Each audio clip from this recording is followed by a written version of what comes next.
बिस्मिल्लाहिर्रहमानिर्रहीम। स्टूडेंट्स कैसे हैं आप लोग? स्टूडेंट्स लास्ट टाइम हमने कंडीशनल स्टेटमेंट इफ़ एल्स और इफ़ एल्स इफ़ का जो है स्टडी किया था केस। तो उसमें हमने देखा था कि अगर हमारी कंडीशंस जो हैं एक से ज़्यादा हों तो हम लोगों को इफ़ एल्स इफ़ का जो है मेथड यूज़ करना पड़ता है इफ़ स्टेटमेंट की बजाय।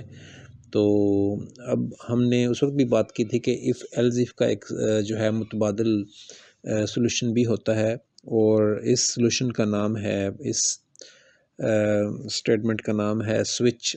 स्विच जो है हमारा ये इफ़ एल्स इफ़ का जो है मुतबादिल के तौर पे रोल प्ले करता है।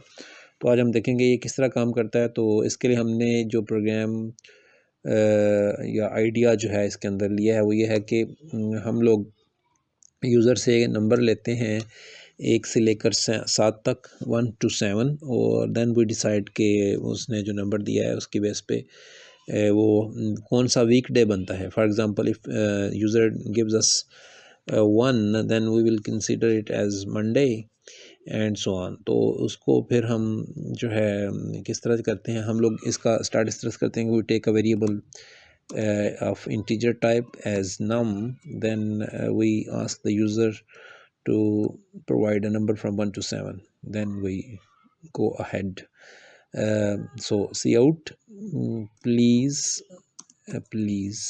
enter a number from 1 to 7। ठीक है, तो ये हम कहते हैं उसको।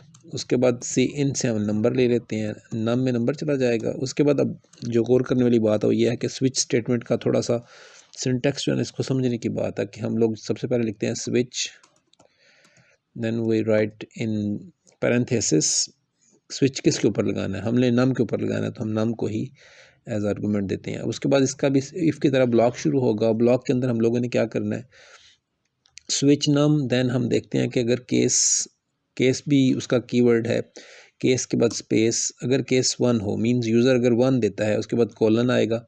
कोलन के बाद हम इसका एक जिसको कहते हैं ना एक छोटा सा ब्लॉक ही लिखेंगे, लेकिन ये 2 स्टेटमेंट्स होंगी। इसमें हम बताएंगे कि अगर केस 1 हो तो we should print that today is Monday, right.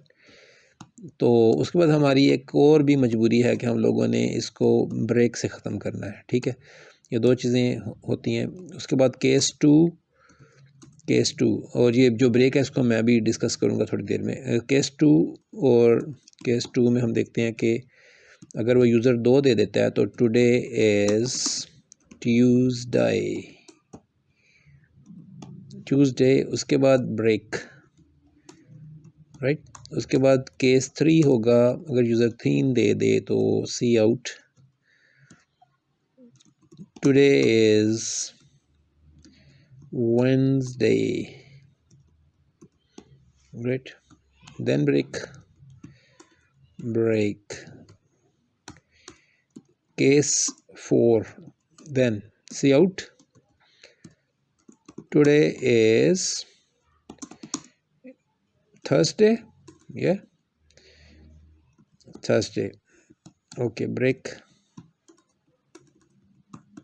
Then case 5, see out, today is Friday, well, break. Case 6, see out, today is Saturday, case 7,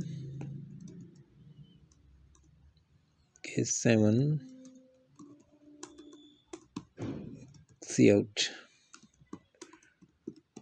today is Sunday, break। अच्छा, जो सबसे एंड पे होगा ना वो ये होगा, हम लोग एक डिफ़ॉल्ट केस भी बनाते हैं। डिफ़ॉल्ट में हम लिखेंगे कि जी इनवैलिड नंबर, राइट। इसका भी ब्रेक होगा। अब इसको थोड़ा सा समझ लेते हैं कि कैसे काम करता है। जब यूज़र 1 देता है ना, तो हम लोगों ने यूज़र के इनपुट को स्विच किया, और उसके बाद हम लोगों ने देखा कि यूज़र अगर 1 देता है तो हमने डिस्प्ले करवाना है कि ये मंडे है, क्योंकि वीकडे फर्स्ट जो होता है वो मंडे होता है। उसके बाद हमने एक ब्रेक लगाया। इसी तरह से 2, 3, 4, 5, 6, 7 तक हम लोग इसी तरह करेंगे कि डेज़ को बताएंगे कि कौन सा डे है, इसके अकॉर्डिंगली, नंबर के अकॉर्डिंगली। तो अब आप गौर करें कि हर स्टेटमेंट के एंड पे हमने इसको ब्रेक से ख़त्म किया है, या हर केस के अंदर एक ब्रेक यूज़ किया। तो ब्रेक का यूज़ करने का मकसद ये होता है कि अगर हम लोग ब्रेक यूज़ नहीं करेंगे ना, तो सारे केसेस चल जाएंगे। एक केस को जब सेलेक्ट किया जाता है तो उसको चलाया जाता है, सी आउट स्टेटमेंट उसकी चलेगी। ब्रेक मीन्स के उसके बाद जो है हमारा कंट्रोल सीधा स्विच से बाहर आ जाएगा, ठीक है।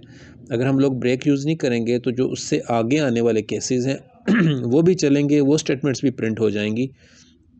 तो फिर वो जो बात है कि सिलेक्शन जो होगी केस की अकॉर्डिंगली उस तरह से नहीं हो पाएगी।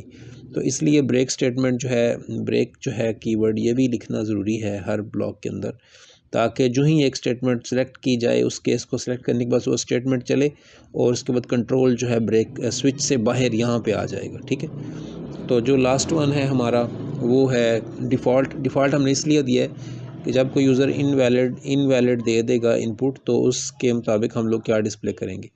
बाकी ब्रेक उसके अंदर भी यूज़ करेंगे, ठीक है। तो ये था स्विच स्टेटमेंट। उम्मीद है आपको इसकी समझ आ गई होगी। तो नेक्स्ट टॉपिक तक, अल्लाह हाफिज़।